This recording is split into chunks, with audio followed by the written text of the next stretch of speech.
Hello everybody, Apollo here with your video series of GCI, AWACS and HTC for DCS gaming. Today we're gonna talk about cap. Yes, Bonkler has a cap on his head, but not that kind of cap, you know. The Combat Air Patrol. Why are you using it? How are you using it? And what should you think of as an AWACS controller? I will tell you.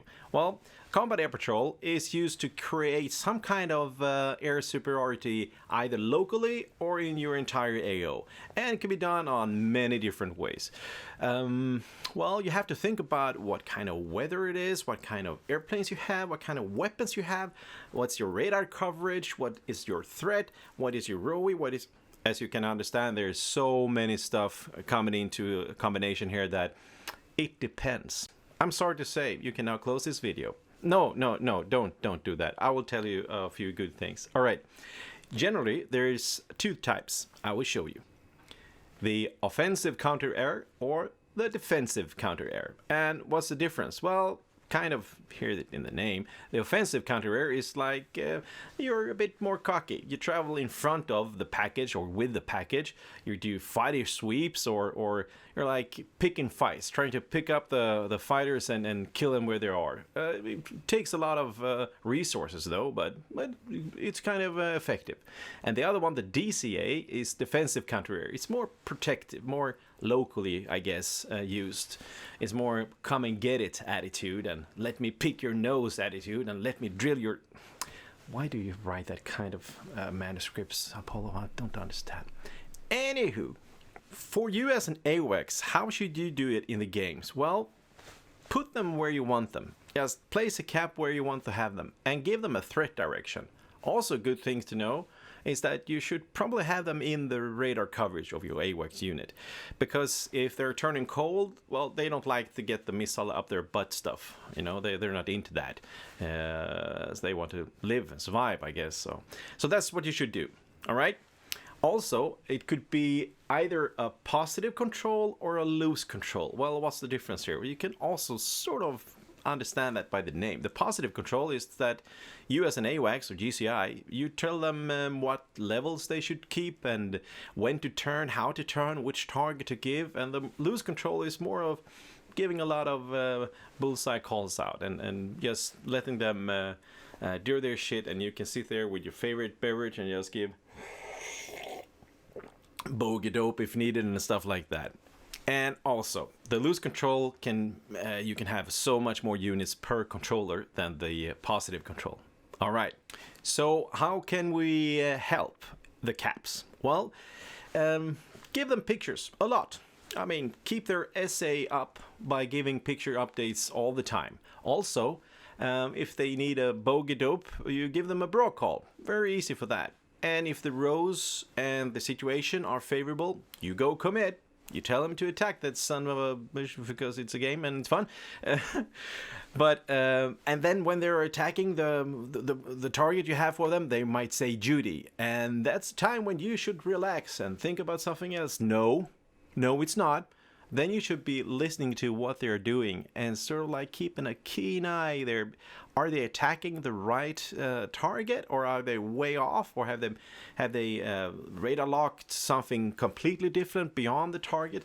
And if they do, tell them. Yes, be super clear and tell them you're at the wrong target. Your target is at your 10 o'clock, 10 miles, hot, blah, blah, blah, yada, yada, dang, dang. So yeah, after the duty call, be vigilant. All right. And your most important job at all is to give threat calls. I mean, if they're flying and there comes up a threat, a pop-up or whatever towards your target, or if they are working with something and you see something emerging, going hot on them, you give them a threat call and you say, threat call, 2 o'clock, 10 miles, 2 targets popping up, climbing towards you, bada bada bang. So they understand that it's important. They have to deal with that situation, either to get the frack out of there or attack them.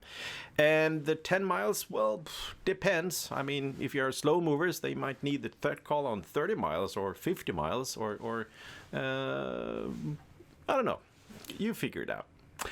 Also, keep the mind of the big game. The big game, well, how long can they stay on the cap? Do they have fuel? Ask for the fuel state now and then. That keeps your SA up and their SA up when they should go RTB, or if they can stay and play a little bit longer and all that. So yeah, that's a big game. All right, let's see what kind of cap types there is. Well, there's a lot of them. I mean, there's the BARCAP, my favorite. And then there's a lot. Dad Cap, that's actually the Dawn to Dusk Combat Air Patrol. Bat Cap, Fast Cap, Jack Cap, Rest Cap, Rap Cap. As you can see, there's a lot of them.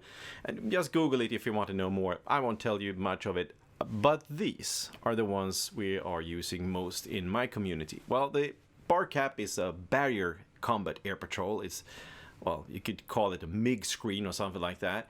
The TAR Cap is a target cap, and that is, well, if you go into an operation area and you want to keep a cap around that target, that's a TAR Cap.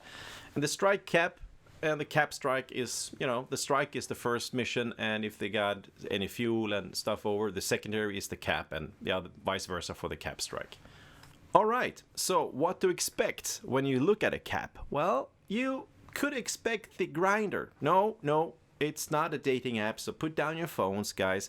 This is actually the name for the circle the fighters are doing. And actually, there's one of our guys here, Max, has done a little program I will show you.